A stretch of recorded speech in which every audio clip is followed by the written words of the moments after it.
Dando continuidade às atividades desta tarde, convido para presidir os trabalhos o excelentíssimo juiz coordenador da Escola Judicial do TRT da 12ª Região, Alessandro da Silva.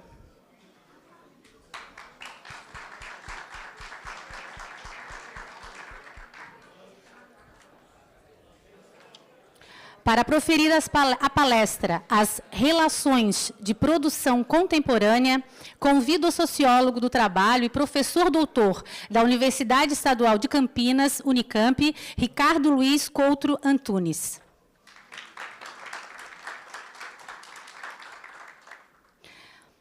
Ao final da palestra, teremos o lançamento do livro Privilégio da Servidão, do professor Ricardo Luiz Couto Antunes, lançado pela editora Boitempo.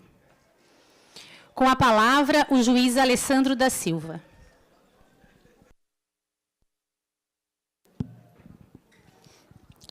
Uma boa tarde a todos e a todas, desembargadores, desembargadoras, magistrados, magistradas, advogados e advogadas, servidores, servidoras, professores, professoras e caríssimos estudantes.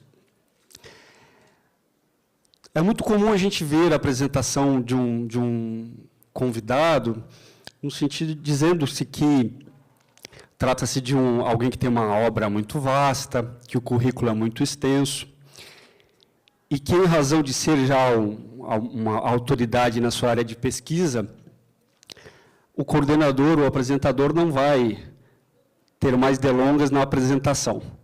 Isso poderia ser dito em relação ao professor Ricardo Antunes. A diferença é que, no caso do professor Ricardo Antunes, isso seria uma verdade. Realmente, ele é um pesquisador reconhecidíssimo, não só no Brasil, como fora do Brasil, na área de sociologia do trabalho e também na área de estudo da classe operária brasileira. É professor da Unicamp, livre docente também pela Unicamp, doutor em sociologia pela Universidade de São Paulo, é professor visitante de algumas universidades fora do país, particularmente da Ca' Foscari, de Veneza, e da Universidade de Sussex, na Inglaterra. O professor Ricardo é autor de uma dezena, aliás, dezenas de livros que são referências nessa área de sociologia do trabalho. Eu poderia destacar aqui a obra Adeus ao Trabalho, que é uma referência obrigatória em matéria de sociologia do trabalho. Todo o curso de pós-graduação que se dedique ao estudo do mundo do trabalho, inclusive aqueles de direito do trabalho, deveriam passar pelo estudo dessa obra, Adeus ao Trabalho, do professor Ricardo Antunes. Realmente é um marco reconhecido no Brasil e fora do Brasil. A obra mais recente do professor Ricardo Antunes é O Privilégio da Servidão. Inclusive, ela está à disposição, à venda aqui no estande aqui fora. Quem quiser adquiri-la, no final o professor poderá autografá-la. Então, tendo em vista que, no ano passado, a programação da Escola Judicial se concentrou no estudo técnico normativo da legislação trabalhista, conforme já foi destacado pela colega Maria Beatriz, esse ano o objetivo é dar um passo atrás, é a gente compreender em qual contexto social, político e econômico essa reforma, essas mudanças na legislação trabalhista foram aprovadas e quais os impactos que isso terá no direito do trabalho e também na instituição Justiça do Trabalho.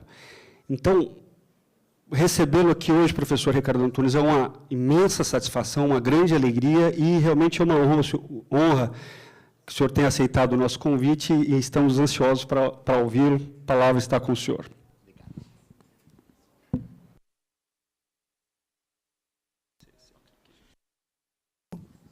Alô? Perfeito. Obrigado, doutor Alexandre. Agradeço suas palavras. É um prazer para mim poder voltar ao Tribunal Regional do Trabalho, em particular a essa escola, onde já tive prazer de estar várias vezes, né? E voltar novamente num momento que talvez seja o mais difícil de todos, né? Os momentos que nós tivemos anteriormente aqui não eram momentos simples, mas esse é o mais complexo, né? E claro que o tema, né, uma leitura das relações de produção e de trabalho hoje global, um pouco esse cenário, se pudéssemos assim começar, é pura coincidência, não é? Que Macron, Macri e Temer tenham aprovado uma reforma trabalhista muito assemelhada no mesmo período? Não, eles não combinaram, nem foi preciso combinar. É uma imposição global. Então, eu vou tentar, para vocês, apresentar um pouco esse cenário global. Vocês, naturalmente, me desculpem, eu não tenho nenhuma formação jurídica, mas devo dizer que um dos primeiros, acho que já falei isso algumas vezes, um dos primeiros professores que me sugeriu que fosse ler sindicalismo foi um juiz do trabalho. Não sei se alguém lembra desse nome, ele é de Minas, eu não sei se ele está vivo ainda, Ranulfo de Melo Freire. Né? Eu consegui fazer alguns cursos de direito do trabalho e outros cursos de direito, mas não tenho formação jurídica. Eu vou tentar mostrar para vocês, sociologicamente, não é, qual é o tamanho da tragédia que nós estamos vivendo. Não é? Se eu fosse, digamos, começar por um desenho mais geral, eu teria que fazer um quadro do que está impulsionando este projeto de amplitude global. Mas eu vou deixar para tentar, no final, fechar e fazer essa síntese, digamos, de conjunto. Então, eu acho que, se eu puder apresentar, e peço que o Alexandre me ajude um pouco nos horários aqui, para não exagerar muito, né? Eu vou começar, então, com algumas fotografias do mundo do trabalho em alguns países do Ocidente, algumas das suas manifestações do Brasil, o projeto atualmente em curso da chamada Indústria 4.0, e que perspectiva nós vamos ter num cenário como esse. Né? Em plena era do capitalismo financeiro, isso é uma coisa vital. O mundo atual não é um mundo neutro, é um mundo imposto, comandado pelo sistema financeiro. E não há exceção. Não é? Não há exceção. Não é? Até países que tentaram caminhar, digamos, alternativamente a esse cenário, não conseguiram, não é, driblar, digamos assim, esta impulsão que o sistema financeiro faz. Numa época em que o mundo informacional digital, as tecnologias de informação e comunicação, não param de se expandir. Se nós fôssemos caracterizar, se vocês me pedissem, professor, caracterize o século XX em 2 palavras, eu diria sociedade do automóvel. O filme magistral do Chaplin nos vem à mente, não é? As grandes fábricas automotivas, não é? E tudo isso que plasmou o mundo da produção e da empresa em sentido amplo no século XX.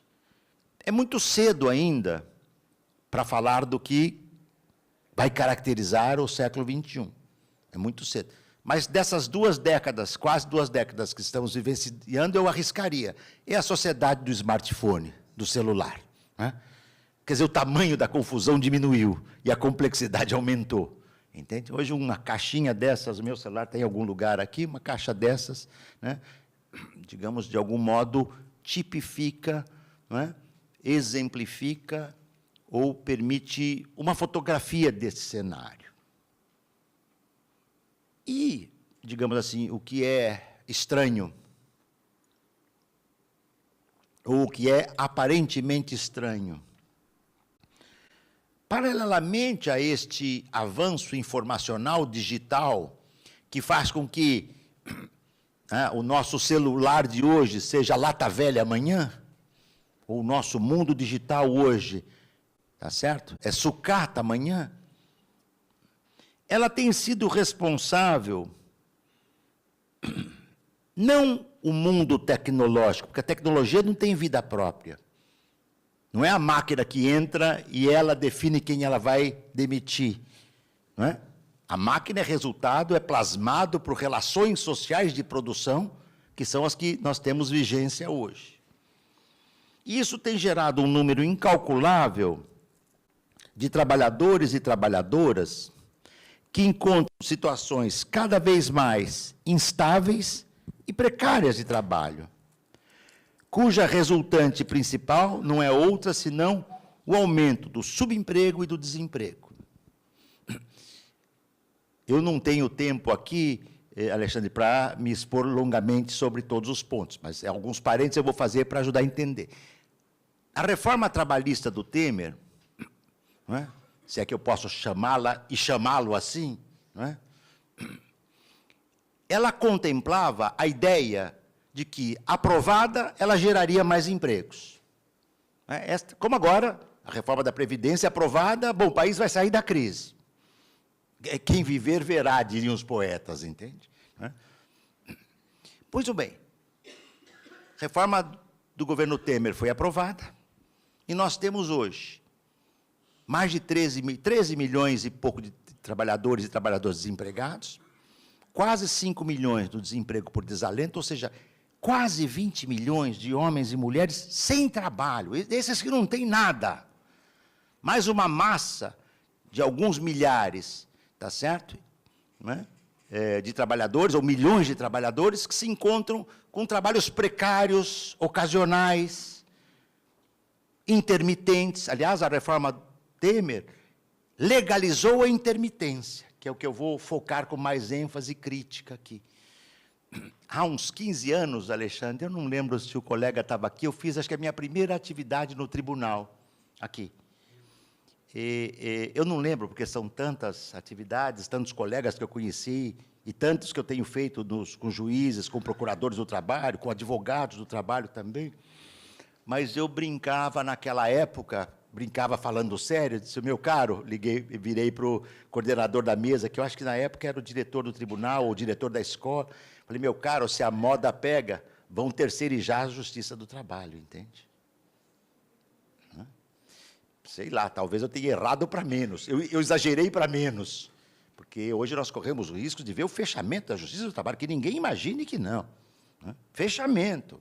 Tá? Aliás, se depender da figura eleita na última eleição, ele disse, para que a justiça do trabalho? Aí ele falou. Depois o ministro, o presidente do tribunal foi conversar com ele, não, calma, não é bem assim. Né? Mas ele falou. Como muitos outros falaram, parlamentares, porque consideram a justiça supérflua, quando não antagônica aos interesses, né, que eu vou tentar desenhar aqui. E, paralelamente, eu dizia, então são 20 milhões de trabalhadores e trabalhadoras no Brasil. Se nós incluíssemos o trabalho intermitente, que hora trabalha, hora não trabalha, seriam 25 milhões, 27 milhões, mais os informais, precários, quer dizer, não é possível. Então, veja, a reforma trabalhista, cujo principal argumento era para trazer emprego, foi uma falácia e uma mentira, porque não é a reforma trabalhista que traz emprego. O que traz emprego é um movimento global, macroeconômico, do país e do mundo.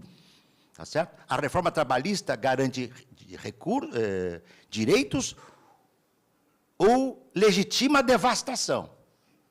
Não é ela quem garante direitos, tá? Empregos. Né? E esse exemplo brasileiro é evidente. E qualquer análise razoável não pode imaginar que no ano de 2019 nós teremos uma retomada dos empregos no Brasil. Não é plausível. Não é plausível. Nós, se ficarmos nessa batida de um ponto percentual de crescimento, já é melhor que zero ou menos, ou um crescimento negativo. A presidente do Banco Mundial ontem, como é que chama a francesa? A Lagarde, do Fundo Monetário Internacional, ela disse ontem, né, os países avançados, né, caminham para um quadro, não é recessão aberta, mas um quadro muito preocupante. Veja, é um sinal do Fundo Monetário Internacional. Né? Será que nós podemos imaginar que o Brasil está à margem Vou fazer uma brincadeira aqui até para mostrar que o intelectual não pode perder a dimensão crítica. O último que disse, talvez ele não merecesse essa brincadeira aqui, mas se não tiver humor, eu não consigo fazer mais palestra nenhuma, nem debate, nem curso, nem nada. Um pouco de humor. O último que disse que o Brasil era imune e que era uma marolinha, a crise chegava, vocês viram onde ele foi parar. Porque a crise mundial não tem marolinha nem tsunami, vai do ar da ventania, entende? A hora ela sobra para a Índia, a hora ela arrebenta a China, a hora ela devassa o mundo asiático, a hora ela pega a Europa Central, a Europa Ocidental, como 2008, 2009, a hora ela arrebenta com os Estados Unidos, a hora ela joga o Japão para a crise, né? E ela chega no sul do mundo também, como chegou na China. A China chegou a ter 12%, 13% de crescimento econômico. A China crescendo a 6% é uma hecatombe, entende? É uma hecatombe. E só dá para falar disso e visualizar. Eu fui à China uma vez para tentar entender um pouco as condições de trabalho, o funcionamento do sistema chinês. Quer dizer, você tem uma população imensa que, se você reduz a 50%, tá certo? A sua produção, o seu crescimento, você não incorpora uma força sobrante de trabalho que nasce todo ano. Então, você cria bolsões de desempregados, tá certo? E de indivíduos que ficam à margem da sociedade sem a condição de serem absorvidos. E, particularmente no setor de serviços, não é? Que se expandiu intensamente de 1970 para cá, call center, telemarketing, hotelaria, hipermercados, fast food, comércio, além das fábricas flexíveis e das empresas em geral, tá certo? Nós percebemos o avanço, não é, do mundo digital e informacional. Esse mundo atinge, inclusive, a agroindústria, o agronegócio. Não é? Uma máquina de coleta que corta cana-de-açúcar é mais ou menos assim. Uma substitui 100 trabalhadores. Em São Paulo já é proibido fazer o corte de cana manual. Nós podemos dizer, é um avanço para a classe trabalhadora, porque a classe trabalhadora não merece um trabalho indigno. Os trabalhadores e as trabalhadoras cortavam em São Paulo 10, 12 toneladas de cana por dia cada um. E isso era burlado, tá certo? Porque na hora da medição se reduz. Como é que você vai contar cana, pedaço de cana por cana? Então, é a burla conhecida, tá certo? Então, ele cortava 15 e dava 13,5. Vocês podem imaginar, depois de 10 anos, o corpo produtivo de um trabalhador ou de uma trabalhadora, depois de cortar 10, 11, 12... Há estados, como o Nordeste e Maranhão, que você chega a 18 toneladas de cana por dia, quer dizer, não é possível. Por isso que a professora Maria Moraes, grande pesquisadora do trabalho mundo rural no Brasil, disse, alguns anos atrás, na sua pesquisa, que no trabalho da cana-de-açúcar, o tempo de vida era menor do que na época da escravidão, entende? E o pior, eu já estou me alongando, cada parênteses aqui, vou me alongando. Se puder me avisar quando estiver faltando uns 15 minutos, para eu não ir, tá? Mas isso é muito importante para vocês entenderem. Então, aquilo que é positivo, não termos trabalhadores trabalhando num trabalho animalizado, mas eles não têm o que fazer, entende? That is the question, diriam os ingleses. Essa é que é a questão.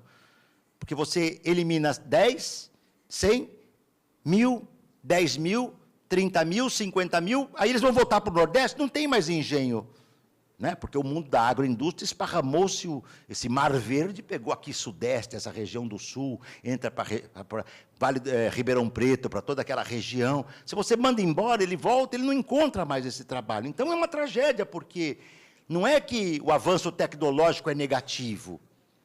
Quem de nós conseguiria... Você estava me dizendo que está fazendo sua tese de doutorado, né? Eu, quando digitei minha tese de doutorado, algumas décadas atrás, eu defendi em 86, e digamos que o primeiro capítulo deu 50 páginas. Se eu quisesse adicionar 3 parágrafos da tese, eu tinha que digitar 50 páginas de novo.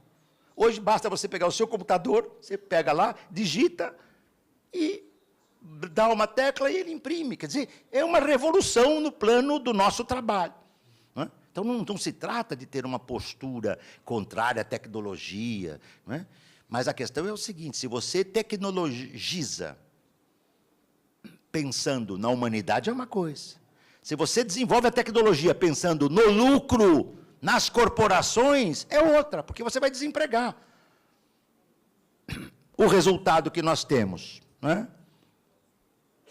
Particularmente no setor de serviços, por isso que meu livro chama-se O Privilégio da Servidão, o novo proletariado industrial da era digital, ou na era digital, tenta focar esse universo dos trabalhadores, das trabalhadoras de serviço, call center, telemarketing, hotelaria, motoboys, fast food, comércio, né? Nesse mundo, a quantidade de trabalhadores e trabalhadoras, né, em condições à margem da legislação social protetora do trabalho, não para de crescer. Eu vou dar só os exemplos mais conhecidos, menos conhecidos, né, mais recentes, porque são muitos, eu iria longe demais, né? Mas, por exemplo, eu pude, 2 anos atrás, quando eu trabalhei durante 3 meses, dando um curso como professor visitante na Universidade Italiana de Ca' Foscari, que foi lembrado aqui, não é? Eu pude acompanhar o movimento do chamado precariado italiano, não é? Como é que funciona esse tipo de trabalho na Itália, não é? Eu me deparei na Itália com um tipo de trabalho que eu não conhecia, indo anualmente à Itália, não é? Mas tinha ganho muita expressão na Itália um trabalho pago por voucher, não é? Os trabalhadores e as trabalhadoras trabalham X horas por semana, legalizado, isso constava da lei, não é? E recebiam um voucher pelas horas de trabalho efetivadas segundo o salário mínimo por hora oficial na Itália. Em 2017, se a minha memória não falha, eram 8,5 euros. Então, trabalhei 100 horas, recebo 100 horas vezes 8 horas e meia. Tá certo? Só que, se não bastasse esse vilipêndio, que nós podemos chamar do precariado local, porque se eu trabalho por horas, é porque tem horas que eu não trabalho. É como se eu pudesse comer por horas e não comer por outras horas. Viver algumas horas e desligar a máquina da vida por outras horas, né? Se não bastasse isto, o empresariado italiano oferecia também trabalhos excedentes por valor inferior ao voucher, no caso, o mínimo, expandindo a variante do precariado ilegal. É como se dissesse, Alexandre, eu tenho aqui que te pagar 100 horas de trabalho, a 8,5 euros. Está aqui 100 vouchers. Mas eu vou precisar contratar alguém para mais 100 horas. Mas eu não posso pagar um salário mínimo oficial. Então, se você aceitar, eu te pago mais 100 horas, digamos 6 euros e não 8. Você faz uma careta para mim, mas ela ali já falou, opa, estou aqui, ó. Já fica balançando a mão como quem diz, eu estou sem trabalho, eu aceito qualquer negócio. Especialmente porque são jovens que não têm trabalho, qualificados, muitos deles, ou imigrantes. E também os imigrantes ou as imigrantes. Muitos não têm qualificação, mas muitos têm qualificação. Então, esse empresário contratava o mesmo, porque eu poderia chamar do precariado ilegal. Não é? E ao fazê-lo, ao proceder desse modo, com essa dupla... Vejam que terreno... Na Itália eu estou falando, eu não estou falando do mundo asiático, entende? É na Itália, que teve um código do trabalho, acho que de 1970, que foi muito importante, né? Entende? E ao fazê-lo demonstrava que o processo de precarização do trabalho não é limitado, o processo de precarização do trabalho é ilimitado para os capitais globais. Esta modalidade de trabalho foi travada nos primeiros 3, 4 meses de 2017, eu estava lá, quando os sindicatos fizeram uma campanha exigindo que o governo italiano se diz de sinistra. É verdadeiramente um governo de sinistra, o Matteo Renzi, mas sinistra no sentido um governo sinistro, não de sinistra, mas um tanto sinistro. E ele recuou porque ele já tinha perdido o plebiscito que dizia respeito à inserção da Itália na União Europeia, na Europa Unida, então ele recuou e travou. Mas pode voltar. Até porque se aquele era um governo de sinistro, como é que eu vou caracterizar o atual governo italiano? Melhor nem falar. Né? Melhor nem falar. Um processo parecido com esse, mas mais importante, tá certo? É o exemplo inglês do Zero Hour Contract. Eu não tenho ideia de quanto todo mundo conhece aqui, talvez em parte esse exemplo, mas acho que é importante mostrar, porque isso esparramou-se pelo mundo, inclusive para o Brasil. O contrato de 0 hora, Zero Hour Contract, na Inglaterra, funciona assim. Ele nasceu na Inglaterra, né, há vários anos, não foi agora, mas ele ganhou muita força nos últimos anos, com a massa de médicos, advogados, trabalhadores e trabalhadoras do care, dos cuidados, não é? Enfermeiros, não é?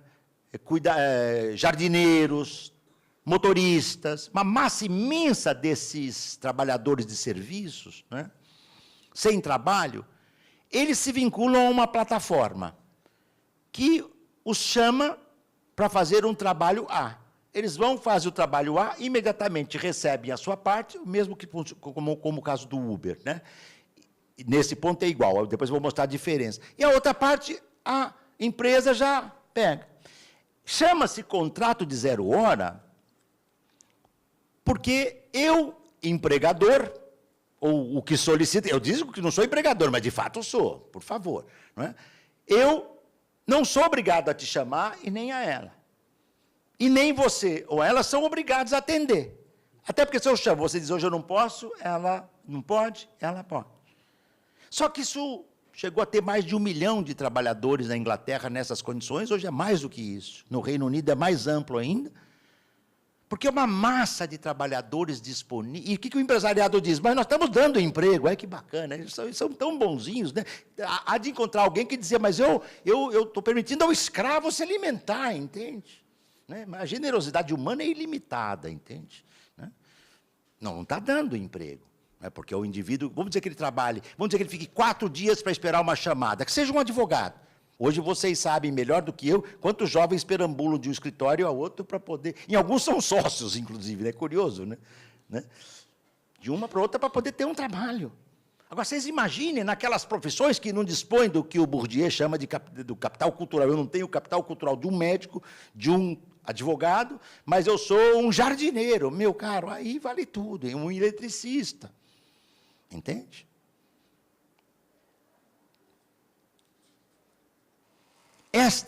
Esse tipo de trabalho só foi possível a partir, tá certo, do advento, deixa eu pegar aqui, porque eu vou voltar a ele, acho que provavelmente mais algumas vezes, né? A partir do advento dessa máquina aqui, né? Que inferniza e totaliza as nossas vidas. Né? Ninguém mais vive sem essa porcaria, entende? Eu me incluo como parte desse mundo fetichizado. Primeira coisa que nós vamos fazer aqui, provavelmente quando terminar aqui, é abrir para ver se tem alguma mensagem. Certamente nos cobrando de trabalho. Professor, o parecer que você ficou de dar, professor, não sei o quê. Um aluno dizendo que você já leu minha tese, enfim. Né? É assim. O empresário dizendo que você tem que ir à empresa hoje às 2 da manhã, porque teve um problema complicado. Às 2 da manhã é às 2 da manhã. Se não quer, você já está balançando, eu já demito já por telefone e já contrato o ordão. Eu chego lá 1h30, entende? Né? Para mostrar fidelidade. Né? Esse mundo informacional, ele generalizou o que eu chamo nesse meu livro de uma escravidão digital, entende? Um outro exemplo muito forte é o Uber. Não é? O Uber é outro exemplo muito emblemático. Trabalhadores e trabalhadoras com seus instrumentos de trabalho. Alguém diz, mas o Uber é proprietário dos meios de produção. Mas, por favor, ele tem um instrumento de trabalho. A ferramenta não é o meio de produção. Meio de produção é a riqueza poderosa. Instrumento de trabalho é a ferramenta. Ele tem o carro, ele paga as despesas do seguro, manutenção, alimentação dele, limpeza do carro. Enquanto isso, o aplicativo, em verdade, uma corporação global praticante do trabalho flexível, se apropria do sobretrabalho gerado pelos serviços dos motoristas e das motoristas, sem preocupação em relação aos deveres trabalhistas. Inclusive, a Uber vai dizer que ela não é a empresa que contrata, ela o coloca em contato para você prestar o serviço para o consumidor. Mas ela leva uma bolada de mais-valia. É mais-valia que está sendo extraída. É mais-valia. É mais valor gerado que ele não se apropria. Eu usei, uma vez eu estava fazendo um debate na Inglaterra, e eu judiei tanto de uma jovem que estava me ajudando na tradução, ela estava versando a minha fala para o inglês, E eu estava falando, quando eu falo livremente, é um terror, entende? E num dado momento eu disse para ele, vou usar, coitada, a jovem olhou para mim desesperada quando eu usei a frase. Eu vou repetir a frase aqui, mas depois eu vou explicar, porque aqui em português é tudo mais fácil. Em inglês eu seria incapaz de formular essa frase. Eu disse assim, o capitalismo de plataforma se parece com a protoforma do capitalismo. Já deu uma confusão, porque esse professor é louco, plataforma, protoforma, ele é louco, né? Protoforma do capitalismo é a forma primitiva do capitalismo. A forma primitiva do capitalismo foi a acumulação primitiva, exploração e expoliação do mundo colonial. O capitalismo do século XXI, das plataformas, é uma espécie de capitalismo com base na acumulação primitiva no mundo digital, porque não tem mais limite, não tem mais lei, não tem mais tempo de trabalho e tempo fora de trabalho, não tem mais direito regulamentando. Então, o que é isso? Entende? O que é isso? Em que mundo que nós estamos? É por isso que, no caso brasileiro, 5 ou 6 empresários mais ricos do Brasil produzem o equivalente ao que 100 milhões produzem. É plausível? Isso é razoável? 100 milhões produzem uma riqueza igual, equivalente, a 5 ou 6 empresários, os maiores do Brasil. Para não falar no cenário mundial. Até porque nós somos campeões, já fomos de futebol, agora parece que não é o nosso forte. Depois do 7-1, tudo que... Alguém um dia disse que tudo que é sólido desmancha do ar, se desvanece. Entende? Até o nosso futebol, e para os alemães ainda, né? Se te apanhasse lá sei lá, de Angola, de Moçambique, ainda ficaria, pô, a turma de lá aprendeu o nosso futebol. Tem algo de Pelé no futebol, mas dos alemães, entende? Enfim.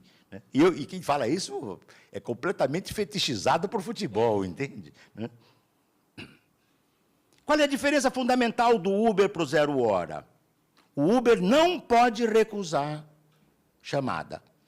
Se ele recusa uma, ele tem que justificar. Se ele recusa 2, ele tem que justificar. Se ele recusa 3 e não justifica as 3, ele é cortado.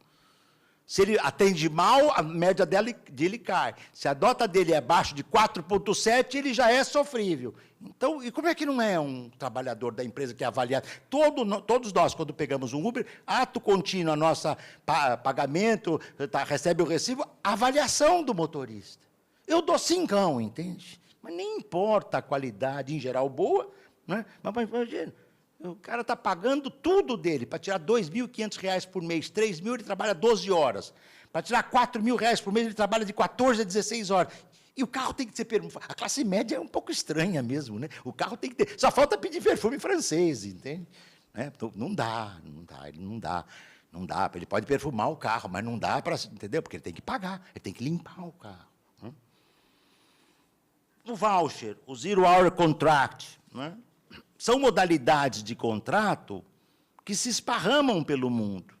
Isso tem gerado, e isso depois eu posso debater com vocês, experiências interessantes. Na Itália, por exemplo, nasceu um jovem proletariado, geracionalmente falando jovem, no que diz respeito à divisão sociossexual do trabalho, homens e mulheres, nativos e imigrantes, ultraqualificados e não qualificados, ou desqualificados, né, que, digamos assim, não se veem, isso é um desafio, não sei se tem alguém aqui ligado a sindicatos, né, não se veem representados pelo sindicato, que é o sindicato ainda da classe trabalhadora do welfare state.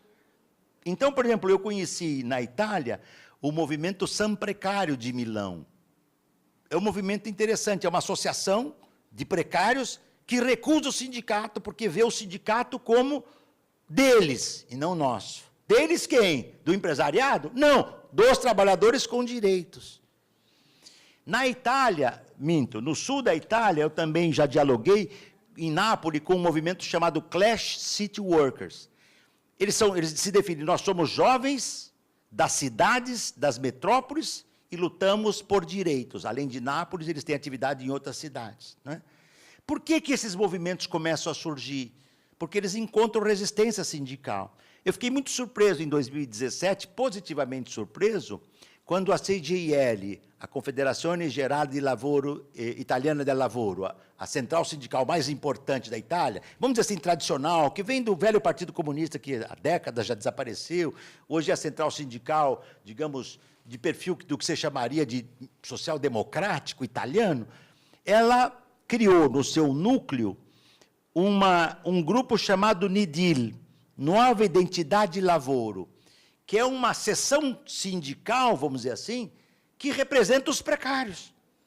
Porque, senão, se a CGIL perder os precários, os terceirizados, os imigrantes, os jovens, ela vai ser uma central de velhos e ela vai desaparecer no tempo, como o sindicato. Esse é um problema. Os sindicatos têm vários problemas. De gênero, a exclusão, os sindicatos machistas, a exclusão feminina, e geracional também, né? Porque há um problema complicado, que é a exclusão dos mais jovens. E esse núcleo, essa seção de representação é um esforço de uma central tradicional, como a CTA na Argentina, que tentou ser alternativa à CGT há década e meia atrás, criou um núcleo de representação dos trabalhadores desempregados.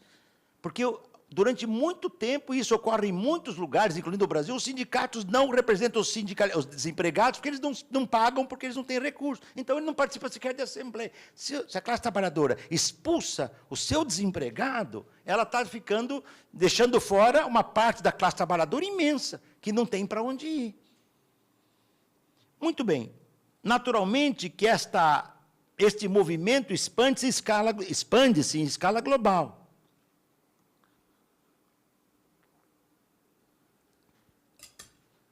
Gerando o fenômeno da uberização do trabalho. Nessa empresa moderna liofilizada, os trabalhos que os capitais financeiros exigem flexível, sem jornadas pré-estabelecidas, sem remuneração fixa, sem atividade pré-determinada, sem direitos, nem sequer o direito de organização sindical. Se a gente deixar a lógica empresarial, o limite é isto. E está claro, né? A gente vê isso no Brasil também. O que controla é mais complexo. Na indústria do automóvel, na sociedade taylorista e fordista do século XX, era o cronômetro. E era preciso que houvesse um déspota te controlando em cima. Agora, é o sistema de metas, que já entrou, imagino, no judiciário. E você é o controlador da sua meta. Ou seja, eu usei essa expressão no Adeus ao Trabalho. Aliás, eu tenho que dizer com satisfação que essa semana saiu a 3ª edição do Adeus ao Trabalho na Itália. O Sentido do Trabalho também, eu tive 2 edições lá, mas a 3ª edição de um livro que foi publicado aqui em 95. Né? Quer dizer, quase 30 anos depois, o livro tem uma atualidade ainda, isso naturalmente me deixa feliz, porque alguma coisa, né, nós do sul do mundo temos alguma coisa a ensinar para os nossos amigos do norte do mundo. Né?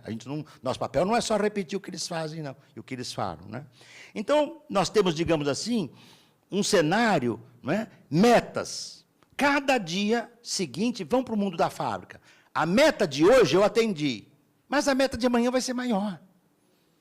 Eu lembro de um depoimento de operário que disse para o seu líder que ele tinha cumprido a meta. Mas o cara falou, mas nós pedimos que, não que você cumpra a meta, mas a meta é o mínimo, vocês devem ir sempre além da meta, porque aquele grupo lá, aquele time de trabalho, aquele grupo já está produzindo mais. Então, é um inferno produtivo. Né? O resultado é que com o mundo online, digital, tá certo? Tanto a agricultura, quanto a indústria, quanto os serviços, e a interconexão entre eles, agroindústria, serviços industriais e indústria de serviços, elas se subsumem à lógica da mercadoria, do valor, combinam trabalhos materiais e imateriais, porque o que gera lucro e riqueza não é só o trabalho material. O trabalho, ele pode ser e é prevalentemente material. A ideia de que o trabalho imaterial é prevalente é um sonho eurocêntrico. Só podia nascer na cabeça do Antônio Negri mesmo, entende? Como imaterial? Tudo que nós estamos vendo aqui tem imaterialidade e materialidade. Esta fala que eu estou fazendo aqui, que em tese é imaterial, sem o microfone, sem as minhas anotações, sem esses equipamentos todos aqui, esta é a materialidade, sem o qual a minha fala, eu estou no meu escritório falando sozinho, entende? Isto vale para as empresas. O logotipo, se essa aqui fosse Apple, não é? A maçãzinha é um trabalho prevalentemente imaterial que ganhou dimensão corpórea na Apple e tem muita gente que só compra o celular da maçãzinha. E mordidinha, além de tudo. Se for maçãzinha sem mordida, ele não compra porque é falsificado. Tem que ter a mordida. Quem deu e onde deu é um problema a se discutir com quem bolou esse logotipo. Eu estou citando o exemplo do logotipo, que a marca hoje é vital. Né? A marca. Eu lembro que quando eu viajava para os Estados Unidos, décadas atrás, meus filhos tinham 14, 15 anos, eu dava um jeito de trazer para eles o tênis Nike, entende? Mas não o Nike. Por que não o Nike? Porque era caro. Então, eu Nike. Eles olhavam sempre dóceis com o pai, obrigado, papai, e o tênis não saía da prateleira, entende? Aí eu falei, bom, aprendi. Alguém vai falar, vai trazer o Nike? Não, não vou trazer mais nenhum. O dia que a coisa apertar, pega o tênis lá. Ah, mas não serve mais. Então, da próxima vez que eu trouxer, guarda com mais prestígio, tá certo? Mas os meninos são assim. Eu lia também, há pouco tempo atrás, uma pesquisa do McDonald's que dizia que crianças, eu não lembro, estou lembrando de memória, que crianças de até 3 anos, 70% delas identificavam o símbolo do McDonald's, entende? É uma arquitetura, é uma engenharia complexa, entende? 70% das crianças, papai, é ali que eu quero ir, entende? Não é no outro, é naquele. Né? Resultado, contra a rigidez das fábricas do século do automóvel, a era do celular digital amplia a sua tríade destrutiva em relação ao trabalho. Terceirização, informalidade, flexibilidade, tornaram-se parte do léxico empresarial. É como se não tivesse informalidade, flexibilidade, intermitência, fôssemos atrasados. Mas esses valores são do início da Revolução Industrial, quando os trabalhadores trabalhavam de 16 a 18 horas por dia, onde o outsourcing era uma modalidade de trabalho fora da empresa. Então, quem é o arcaico? Nós ou eles? Entende? Alguém vai dizer, mas se não for assim, professor, o Brasil quebra. Não, quebrado nós já estamos faz tempo. Nós estamos alquebrados, entende? Ou, se quisessem, quebrados ao quadrado. Né? Entende? Será que a nossa inserção global... Porque, veja, é diferente a inserção global do Brasil, do México, com a inserção global da Alemanha, entende? É diferente. Eu vi várias fábricas sendo fechadas na Itália, e os empresários ou gestores dizendo para os trabalhadores que a fábrica ia ser fechada para ser transferida para a Polônia.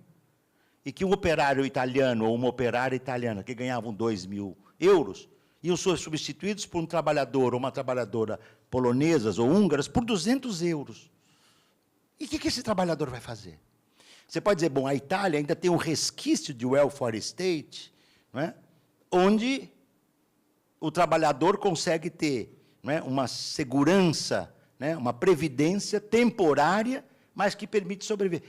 Bom, vocês já imaginaram se a reforma da Previdência proposta hoje for aprovada, o que vai acontecer? Depois nós podemos falar disso, mas aí dá para ter o tamanho da confusão.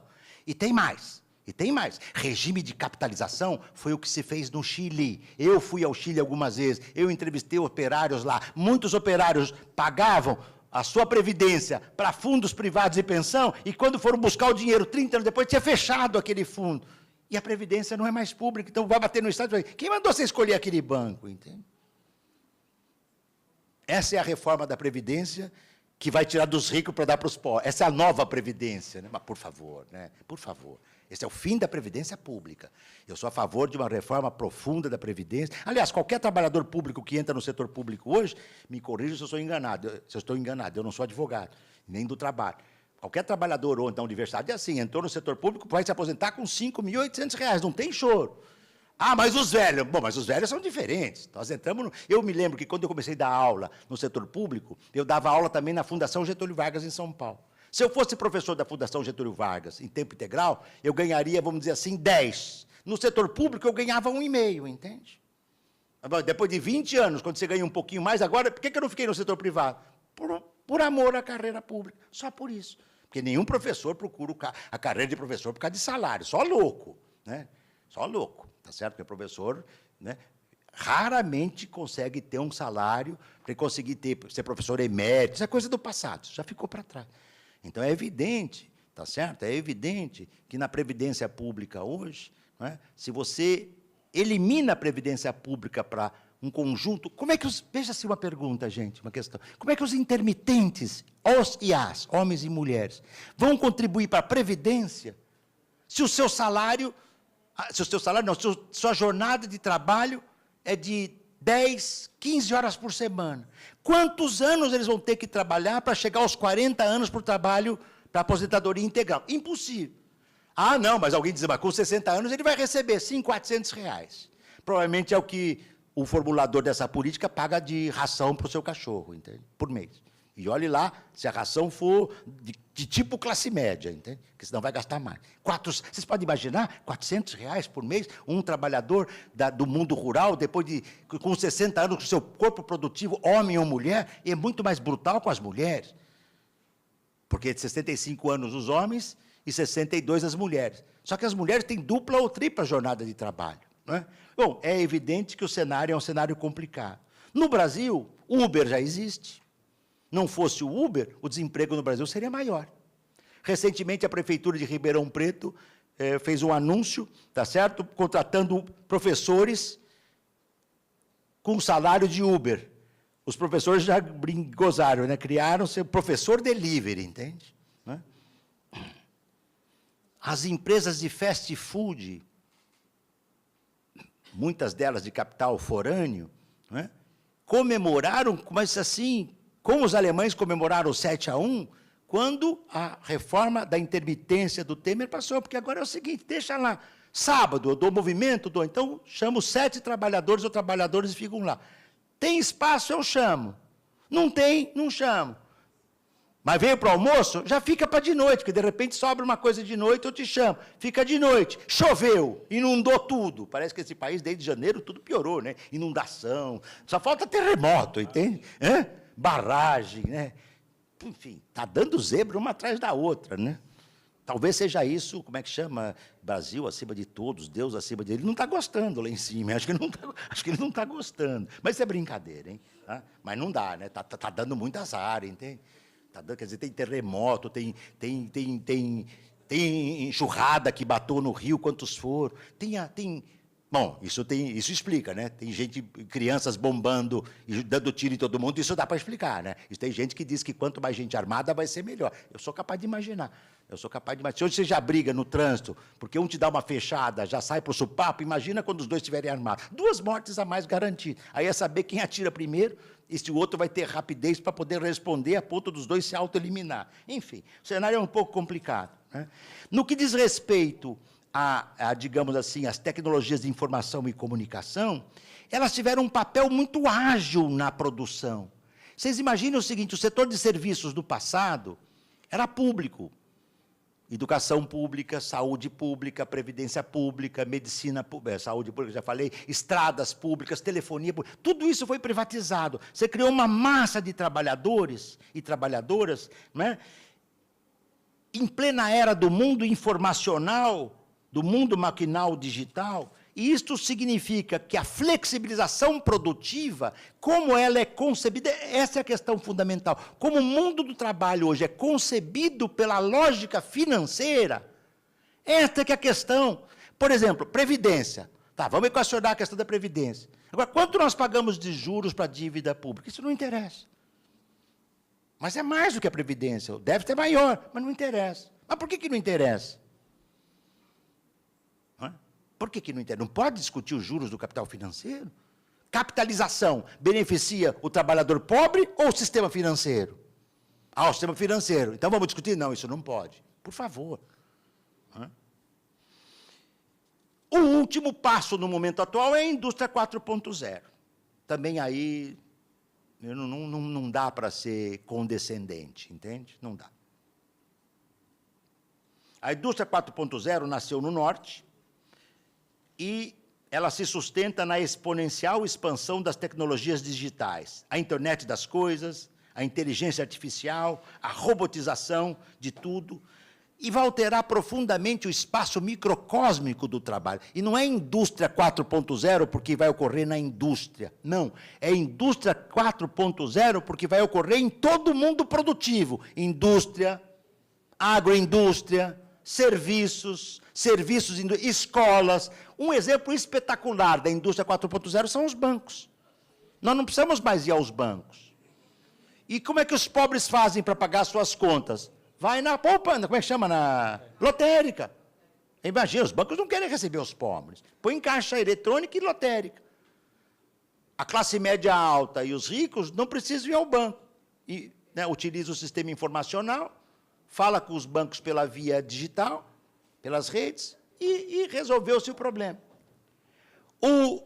O duro desse processo é que, dado o caráter bastante competitivo das corporações, em escala planetária, cada vez mais a indústria vai tentar dar um salto, por isso chama-se 4.0. A primeira foi a Revolução Industrial.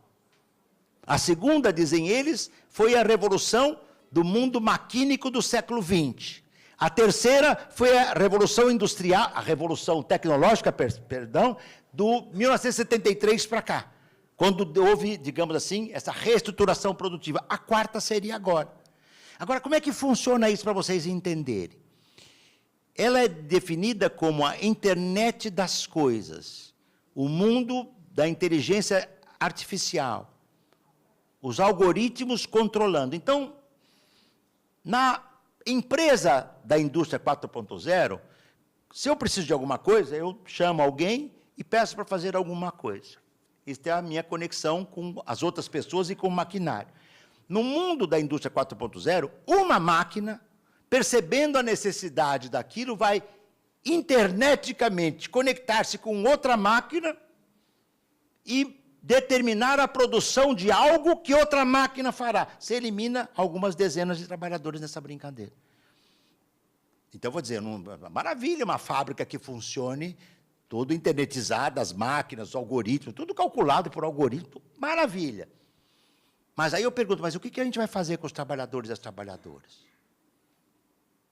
Ah, bom, isso eles vão ter que se virar. Alguém me dizia aqui no debate que o tribunal fez recentemente aqui, o colega diz, os trabalhadores vão ter que se preparar. Mas se preparar mais, mas se preparar como? Para se preparar, você tem que gastar dinheiro. Você tem que entrar na universidade pública. Mas vão acabar com a universidade pública. Bom, então não vou para a universidade privada. Aí é gelada. Com raras exceções é gelada. Com raras exceções é gelada. Ah, faz ensino à distância, tem que pagar. Perceberam? É uma máquina, como o Cal Polanyi fala no moinho satânico, né? É um pouco complicado esse negócio. A minha questão é o seguinte, será que uma empresa que adira à indústria 4.0, ao demitir 300 trabalhadores e trabalhadoras, em vários, porque ela vai contratar 30 no topo, que sabem operar com essas tecnologias nessa ultra fase da internetização das coisas, 30 novos, demite 300. Será que os lucros advindos da indústria 4.0 vão aumentar o seguro-desemprego dos 300? Alguém aqui acredita nisso? Nem na Noruega, mas nem na Suécia, mas nem na Finlândia, entende? Nós estamos vendo a corrosão dos direitos sociais. É como se o Estado não tem mais nada a ver com isso, a Previdência não é mais pública, a Justiça do Trabalho atrapalha, porque ela quer... Eu já vi o ministro do Supremo dizer que a Justiça do Trabalho só defende um lado. Eu falei, puxa vida, é a primeira vez que eu concordo. Quando ele falou o lado que eu defendi, eu falei, um dos dois aqui está errado, entende? Dizer que a Justiça do Trabalho só defende o trabalho, por favor, vocês são juízes, eu não sou. Mas, assim, o Getúlio Vargas, quando criou a Justiça do Trabalho do Brasil, disse claramente, a Justiça do Trabalho é o nosso principal instrumento de colaboração e de conciliação de classes. Foi para isso que ela foi criada. E o mundo do capital hoje não quer colaboração e nem conciliação de classe. Essa é a questão. Esta é a questão. O mundo do trabalho hoje é assim, sabe assim, é assim ou... É pegar ou largar, tá certo? É pegar ou largar. Eu não tenho dúvida que as universidades onde nós trabalhamos, públicas, no curto espaço de tempo, vão ter trabalhadores terceirizados. O juiz também, mas claro. Eu me lembro de um debate no Tribunal Superior do Trabalho, que um ex-presidente do Tribunal Superior do Trabalho, ex-ex, né, com certeza, tá certo? Não é um qualquer ex, não é um primeiro ex, é um ex-ex, tá certo? Ele foi conversar com um deputado que cuidava da do orçamento. E o deputado, isso ele falou publicamente. Eu ouvi até numa aula em homenagem ao meu trabalho, que muito me honrou, devo dizer. Ele disse que, nessa conversa com um deputado que cuidava do orçamento da República, o deputado propôs um corte ali, que era uma trombada, eu não lembro se era 30%, era uma coisa assim. Aí disse que o ex-presidente do tribunal, mas como assim? Ele falou, para começo de conversa, deputado, que depois, se salvo engano meu, acho que foi ministro. Isso aí. Ele falou, olha, se eu for dar minha opinião, vou ser bem claro, eu elimino a Justiça do Trabalho. Se eu for dar minha opinião, eu elimino, porque ela é supérflua e desnecessária, ela atrapalha as empresas. Bom, acho que o ministro levantou-se, PT, saudações, tchau, tchau, tchau, bela tchau, entende? Nesse nível não dá para conversar. Como assim eu elimino? Como assim? Entende? A Justiça do Trabalho não foi uma criação do Partido Comunista Brasileiro, tá certo? Para poder defender a classe operária e instaurar o soberano. Foi uma criação getulista. Entende? Para conciliar o decreto 19.000, acho que até, não me lembro, de 1931, 19.000, a chamada lei de sindicalização, dizia claramente que ela visa criar os sindicatos como para-choques dos conflitos, essa é a expressão, do conflito capital e trabalho. Naturalmente, de 1931, 19.770, foi a minha tese de mestrado, eu estudei com cuidado a montagem do getulismo, e se eu bem me lembro, é decreto, lei 19.770, alguma coisa assim, mas isso pouco importa. Então, o resultado, né, o trabalho vivo se depaupera e se retrai com a internet das coisas, com a inteligência artificial, com os algoritmos, tá certo? O processo fabril reduz trabalho vivo, amplia o maquinário técnico-informacional e vai criar uma massa de trabalhadores e trabalhadoras de serviços, tá certo? Sem perspectiva de trabalho.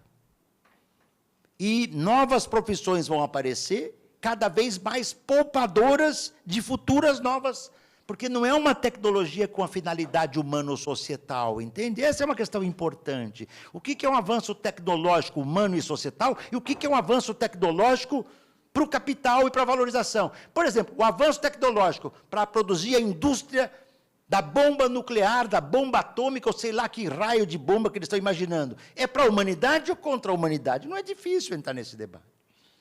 Depende da minha noção de humanidade. Se eu acho que os negros da África devem ser exterminados, que os muçulmanos, os árabes também devem, então, quanto mais se eu for meio trumpiano, né? Tá certo? Eu vou, mas por favor. Não é? Então, nós estamos num mundo, digamos assim, onde, não é, os desafios são profundos. Último comentário, para não exagerar aqui no tempo, tá? Professor, então o quadro é complicado. Quando eu optei por dar o título ao meu livro, O Privilégio da Servidão, eu às vezes conto isso. O título de um livro, para mim, pelo menos, às vezes é mais difícil que escrevê-lo, porque eu acho que o livro tem que ter um bom título, né? E não vinha o título para essa geringonça aqui, entende? Escrevia, terminava, fazia, capítulo não sei o quê, o capítulo ficou mais ou menos. A gente tem sempre muito receio do livro que você vai publicar, como é que ele vai ser recebido, se você acertou alguma coisa. Eu não teria nenhum problema de dizer que errei feio, como o chinês, né? Errou, ou reconhece que erra, ou vai pagar. Então, é melhor reconhecer que errou e é mais fácil. Mas um dia eu estava lendo Alberto Camus, O Primeiro Homem, e estava lá, aspas, só os acidentes de trabalho, quando trabalhavam para empresas que tinham seguro contra esse tipo de risco, davam-lhes o lazer. Quer dizer, só tenho lazer quando eu quebro a perna? O desemprego, que não era assegurado, será que ele tinha passado pelo Brasil? Já pensaram? Já sacaram o que vem com a carteira verde e amarela, né? Que devia ser carteira ou cinzenta ou do amarelão, entende? Sabe por que do amarelão? Porque na carteira verde e amarela, que está no programa do presidente eleito, ele diz o seguinte, o jovem vai entrar na empresa e vai escolher se ele quer o regime de CLT, o velho ou o novo. Como nós escolhíamos o fundo de garantia, quando o fundo de garantia tornou-se optativo. Se alguma vez foi perguntado se você queria o fundo de garantia ou estão no seu trabalho, eu dei aula em muitas escolas. Nunca ninguém perguntou se eu queria o fundo de garantia ou estabilidade. O fundo de garantia é isso. Tá? Agora vai ser assim, você acha que alguma empresa vai dizer, vem cá, mas você pode escolher entre ter CLT, 13º, férias, ou ser um trabalhador que não tem direito. Nenhum. Não, nós podemos conversar. Modelo japonês, 1 dia de férias por ano. Não está bom? Não, não está bom. Então, tem 10 aqui querendo o teu lugar. 50. Né? O desemprego, que não era assegurado, era o mais temido dos males. O trabalho não era uma virtude, mas uma necessidade que, para permitir viver, levava à morte. Era o privilégio da servidão. Aí eu falei, puxa vida, a literatura é genial, né? A literatura deixa as ciências sociais para trás. É o privilégio da servidão. Os jovens hoje, os jovens, tem alguns aqui, anotem aí o que o professor Ricardo Antunes está falando. Daqui uns 10 anos eu espero ter vitalidade para voltar aqui. Acho que uns 10 anos eu ainda consigo. Minha mãe diria, hein? Não esse que vos fala, mas minha saudosa mãe, se Deus quiser. Entende? A saudosa minha mãe. Se Deus quiser, né? O professor voltará aqui daqui a uns 10 anos. Né? Se os jovens tiverem sorte, terão o privilégio de serem servos, entende? Ah, mas o meu filho... Não estou tratando individualmente. Os jovens. No curso que eu dei na Itália, e com isso eu termino, no curso que eu dei na Itália, eu tinha uns 20 alunos, né? Tinha uns 20 alunos entre 22, 23 e 25 anos. Se eles derem sorte, em Veneza, se eles derem sorte, eles serão trabalhadores que vão abrir e fechar as portas dos vaporetos, que é o transporte público em Veneza. Sabe por quê? Tem que falar inglês. Ganham 500 euros e trabalham 5 horas, 5 meses, e depois tem que substituir outro. Bom, se a gente vai gastar graduação, mestrado, para depois um jovem depauperar-se num trabalho desse tipo, fica difícil. Último ponto, e aqui eu leio em 1 minuto e termino, senão vou ser expulso daqui, né? Pela generosidade aí do Alexandre, que já não me deu nenhum chute aqui, eu pedi que ele me avisasse. Ele avisou, mas eu sou um pouco desregrado. Se o mundo atual nos oferece... A última frase do meu livro, eu achava que o meu livro era um livro triste, mas eu não sou uma pessoa triste. Eu acho que a história não acabou. Nós estamos vivendo um período tenebroso, mas ela vai mudar. Quem vai viver, não sabemos. Se o mundo atual nos oferece como horizonte imediato o privilégio da servidão, em escala global, China, Índia, Europa, Estados Unidos, México, Brasil, Filipinas, seu combate, seu impedimento efetivos, então, só serão possíveis se a humanidade conseguir recuperar o desafio da emancipação. Se eu fosse kantiano, eu diria, esse é o imperativo categórico do século XXI. Se a humanidade quiser, nós haveremos de recuperar o sentido humano da emancipação. O capitalismo fez com que o trabalho, que era um valor, se convertesse em um desvalor para criar mais valor. A humanidade tem que eliminar o mais-valor, superar o desvalor e recuperar o trabalho dotado de sentido e dignidade que um valor autêntico tem. Eu espero não ter abusado da paciência de vocês e muito obrigado por esse convite, tá bom?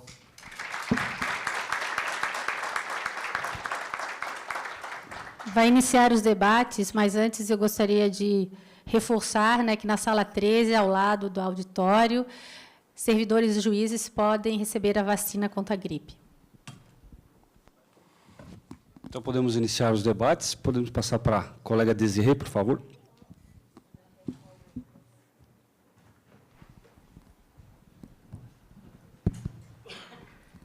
Professor Ricardo Antunes, gostaria de parabenizá-lo pela excelente palestra. Obrigado. O assunto não poderia ser mais atual.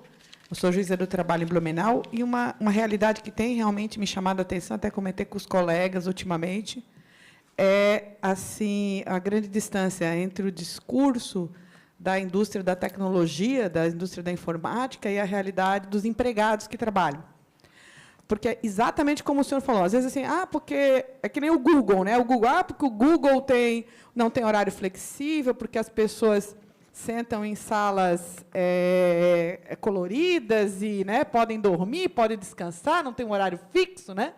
E parece assim que eles estão ganhando bem, que está ótimo. Aí, quando você vai ver na realidade do processo trabalhista de indústrias que copiam, por exemplo, em Blumenau, que é um polo tecnológico, é uma exploração absolutamente sem cabimento, assim, tipo, o salário é baixo para o grau de... Não é compatível com... Tipo, salário pouco, 2 salários mínimos, 3 salários mínimos, não é compatível com o grau de formação. Então, tu está vendo surgir toda uma nova classe proletária, extremamente proletária, que ganha muito salário muito baixo, que é totalmente incompatível com o nível de formação, né? Porque é uma classe ultra especializada que desenvolve um trabalho extremamente complexo, informatizado, né? E, ao mesmo tempo, ela é extremamente mal remunerada. Uma coisa que me chama a atenção nesse problema em particular é que eu não vejo, eu acho que o senhor pontuou isso muito bem, né? Eu até gostaria de colocar uma redução na riqueza mundial, assim, no sentido de, né, teríamos que rever aquela questão do Thomas Piketty, naquele livro dele sobre o capitalismo, né, no século XXI, se há uma redução da riqueza, ou se as pessoas ricas estão ficando menos ricas, ou se as pessoas ricas estão ficando mais ricas e não estão querendo compartilhar, né? Porque uma das questões que sempre se impôs quando se pensou que nós vamos viver um futuro da informática é o compartilhamento dessa riqueza, quer dizer, dividir, né, os ganhos, os bônus da informatização. Por exemplo, agora tu precisa de 10 trabalhadores para fazer o serviço que antes precisava de 300. Certo? Então, vamos fazer assim, vamos reduzir a jornada de todo mundo e dobrar o salário. Porque agora você vai precisar trabalhar só 10 horas por semana, 2 horas por dia, vai ganhar 3 vezes, tu não vai precisar mais vender a sua vida. Acho que um outro professor anterior, né, do Ministério Público, colocou muito bem o que é o trabalho. Na verdade, estás vendendo horas da tua vida, né, para o capital, para o, digamos, o crescimento né? Então, o que eu gostaria de saber do senhor, e essa é a minha pergunta, se a riqueza não está diminuindo, o que nós temos na prática é uma resistência em pensar num novo modelo, ou seja, num modelo em que haja repartição dos ganhos da informatização com o resto da humanidade. Porque os ganhos da informatização estão sendo embolsados e não estão sendo repartidos, né? Se não há, e essa é a minha pergunta, se o senhor não acha que nós estamos demorando, porque essa reação ela tem que vir de onde? Do proletário, vai ter que vir do sindicato. Da organização, eu não sei se nós ainda estamos muito perdidos, né, porque o capitalismo ele é famoso pelas suas reconfigurações e suas revoluções, né? Ele muda do mercantilista para o capital industrial, para o capital financeiro, e agora esse novo capitalismo, que é o capitalismo de informática, né? Que é esse novo capitalismo, né? Então, eu lhe pergunto, onde nós estamos falhando? Será que nós estamos demorando para reagir? Nós estamos confusos? Qual é o problema? Porque se a riqueza não diminuiu, por que essa riqueza não está sendo dividida com o resto da humanidade? Perfeito. Você pode me lembrar seu nome, por favor? Desirê. Desirê. De Blumenau. Para mim? Vamos uma a uma, é isso? Hã? Claro, claro. Perfeito, está bem. Olha, Desirê, eu acho muito importante a sua questão. É claro que ela me permitiria ir longamente, mas o próprio livro do Piketty mostra isso. A riqueza está se ampliando. Desde 2008 para cá, num período de recessão, houve mais concentração de rendas na Europa, Portugal, Espanha, mais concentração na tragédia. Não é? E tem um outro lado que eu não tratei aqui, que não cabia, mas que eu só indiquei. Não é? As corporações têm uma guerra entre elas. Elas são unidas, as corporações, né, quanto aos seus valores fundamentais, intocáveis, propriedade privada, empresas, são intocáveis. Isso elas fecham e formam batalhões. Agora, fechados os batalhões de princípio, elas se matam entre elas. Então, veja bem, a Toyota, a Nissan, a Chery, ou a Jack na China, as coreanas, as italianas, as suecas, as alemãs, ali é uma guerra. O sucesso de umas, frequentemente, é a queda da outra. Não é? A vitória, lembra, aqui vocês estão perto da como é que chama? Sadia e Perdigão, né? Que no passado competiam, até a hora que uma engoliu a outra. Tá certo? A Brahma e a Antártica, por exemplo, citar exemplo assim que marcaram, né? Você tinha 2 cervejas no Brasil, era quase que nem a Porto Alegre, por isso eu vim no Rio Grande do Sul, é espetacular, né? Você vai no restaurante do Rio Grande do Sul, tem uma cafeteira do Grêmio e uma cafeteira do Internacional, né? Nunca tinha visto isso em nenhum lugar do mundo, entende? Então, veja bem, agora, por que essa dificuldade, Desirê, que é o ponto fundamental? Assim, eu não posso ir muito longe, mas nós estamos vivendo um período de contra-revolução. O Florestan Pernandes falava em contra-revolução preventiva, e, no nosso caso, comandado por uma trípode muito destrutiva. O atual sistema de contra-revolução neoliberalismo exacerbado, reestruturação produtiva permanente do capital, agora é a 4.0, e daqui a 5 anos é a 5.0, a 8.0. Aliás, para não parecer que eu estou exagerando, indústria aeronáutica, Boeing, que engoliu a Embraer, né, que é uma empresa de tradição na história brasileira. Como é que chama? Max 8, né? Max 8. 737 Max 8. Ele tem um sistema computacional digital que existe para equilibrar o bico do avião. E nos 2 últimos acidentes da Boeing 737 Max 8, o que se constatou é que o avião está voando em condições normais, o maquinário digital entende que o bico do avião levantou e o corrige informacionalmente. Ao corrigir no maquinário, embica o avião para baixo. Os 2 caíram e se arrebentaram. A Boeing tem 5.000 encomendas e os chineses já falaram, não vamos comprar, não. Avião que cai aqui na China, o Partido Comunista e o Exército, não, a gente é neoliberal, mas não gostamos de comprar avião-bomba, entende? Que pumba. Entenderam? É disso que eu estou falando. Né? Às vezes é um avanço tecnológico que traz retrocesso. Não sei nem se é o caso, mas eu não vou viajar amanhã ou depois, bom, ainda não pode mais, né? Mas Max 8, não, eu não vou de jeito nenhum. Prefiro o helicóptero, entende? O meu carro, qualquer coisa. Né? Por quê? Porque você não tem mais segurança. E esse é um exemplo de um sistema que avançou muito. Né? O problema aí, Desirê, é que é o seguinte, esse período de neoliberalismo exacerbado, mesmo que com a cara nacionalista, hegemonia financeira e revolução permanente, nós vivemos um período que foi 2008, 2009, a crise estrutural muito profunda, que gerou uma era de rebeliões. Tunísia, Egito, vários países do Oriente Médio. Occupy Wall Street nos Estados Unidos, explosão dos jovens da Espanha, né? Em Portugal, precárias inflexíveis, na Itália, na Inglaterra, né? Aquela explosão decorrente da morte de um motorista de táxi que era negro no bairro periférico de Londres. Nós tivemos a explosão grega, houve um momento de muita turbulência, e o capitalismo assustou aquele momento, entende?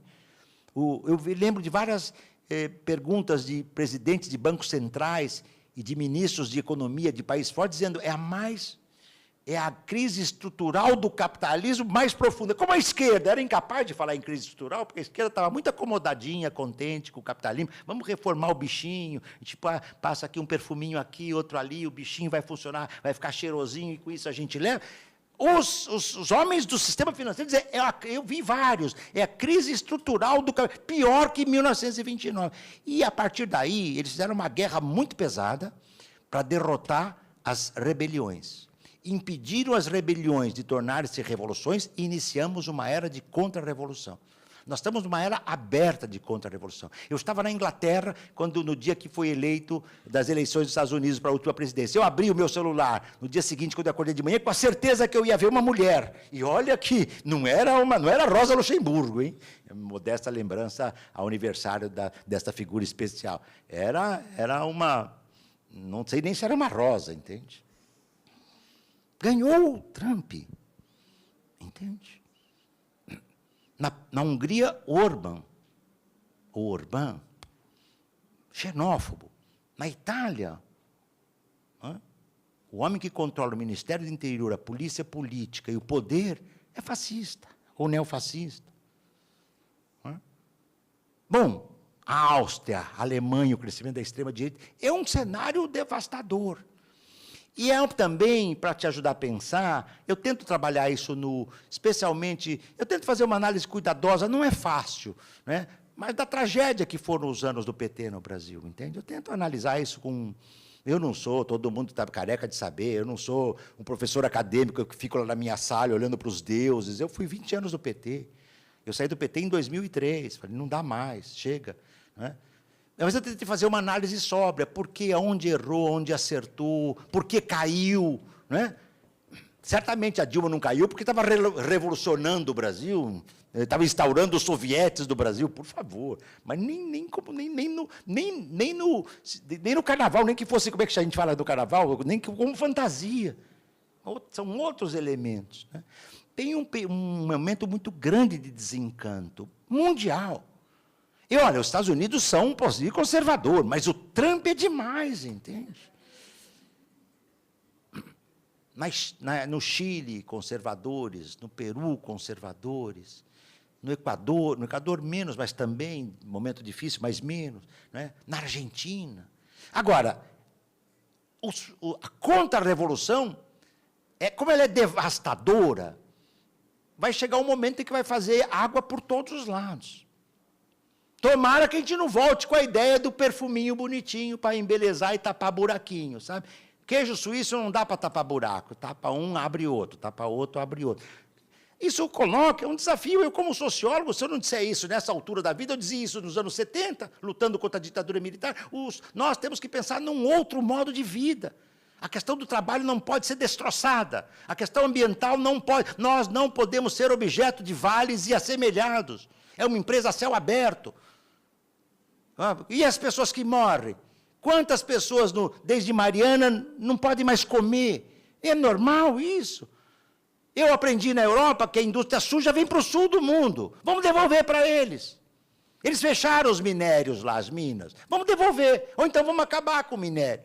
Eles acabaram com o petróleo. E a Alemanha, recentemente, se eu não estou enganado, acabou com as usinas nucleares, né? Aqui estão querendo ir. Bom, estão querendo não. Tem uma figura aí querendo ir. Entende? Você está percebendo? É um momento muito difícil. Agora, tem uma questão que o capitalismo não consegue resolver. Ele só se valoriza com o saque do trabalho humano. Agora, o meu tempo, como dizia o Chico de Oliveira, o nosso mestre amigo, o tempo ruge, entende? Não urge, o tempo ruge, né? Entende? É um vilipêndio. Essa juventude hoje que está feliz, amanhã vai falar, mas o que eu fiz? Eu não tenho nada, eu não tenho casa. Eu não tenho. Um jovem hoje só tem um. Eu chamo o novo proletariado de serviços. Tem um erro aqui, só um erro. Talvez não devesse chamar de novo proletariado. Sabe por quê? Qual é a origem etimológica da palavra proletário? É o que tem? Ou seja, o que pode ter filhos. É a única coisa que esse jovem não pode ter. Um jovem que trabalha 5 meses para ganhar 500 euros na Europa. Com isso, ele não consegue nem comer. Ele pode fazer tudo, menos viver com o mínimo de dignidade e ter filho. Então, é um proletariado sem prole. Então, se há alguma reserva, a minha denominação como proletariado é etimológica. Que atualmente eu estou brincando. Agora, nós estamos desafiados. Lembra que no ano passado, o CEO da Uber humilhou um trabalhador, esculhambou com ele, o trabalhador filmou o CEO falando, botou nas redes. 2 semanas depois, 1 semana depois, o CEO foi destituído. Da Foxconn, depois de vários suicídios na China, a pressão foi tão forte do operariado chinês e dos que denunciaram, eu entre eles. Um dos meus livros foi publicado em inglês, eu fiz uma apresentação falando da tragédia da Foxconn, vários anos com um dos operários, o primeiro morte foi, se não me engano, em 2009, ele foi acusado por retardar o trabalho, de atrasar o lançamento do Apple 7 ou 8, sei lá que porcaria que era, então ele se matou. Então tem lutas. A China foi o país que teve as mais taxas de greve do mundo na década passada.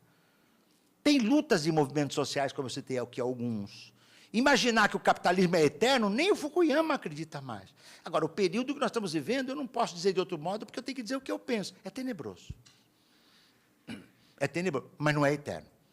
Tá? É tenebroso, mas não é eterno. Tá?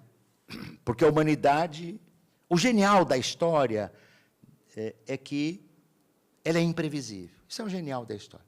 Última palavra que eu já falei demais. E se eu viesse aqui, e se eu falasse para vocês, eu já sabia, em 1989 e 90, que a União Soviética ia cair como um castelo de cartas, vocês vão dizer, o professor é mentiroso, além de tudo, além de falar para cacete, ele é mentiroso. Ninguém sabia. Caiu. O mais potente império e ditadura. Um intelectual marxista falando que a União Soviética é ditadura. Claro, ditadura. E das feias. Como a China também é. Eu só fui para a China porque foi um grupo convidado. Eu confesso para vocês que eu tinha receio de ir para a China sozinho e depois não voltar. Vai que eu me ponho a falar lá o que eu não devo. Então, entendeu? Então, aquilo caiu. É imprevisível. É imprevisível. Não, o presidente que ganhou a eleição, em 3 meses, já está abaixo do Collor. Para não falar da Dilma, do Lula, até o Fernando Henrique está acima dele, entende? Até o príncipe da sociologia brasileira. Então, não é mais adeus ao proletariado, é adeus à prole, professor. Agora, né? Adeus à prole.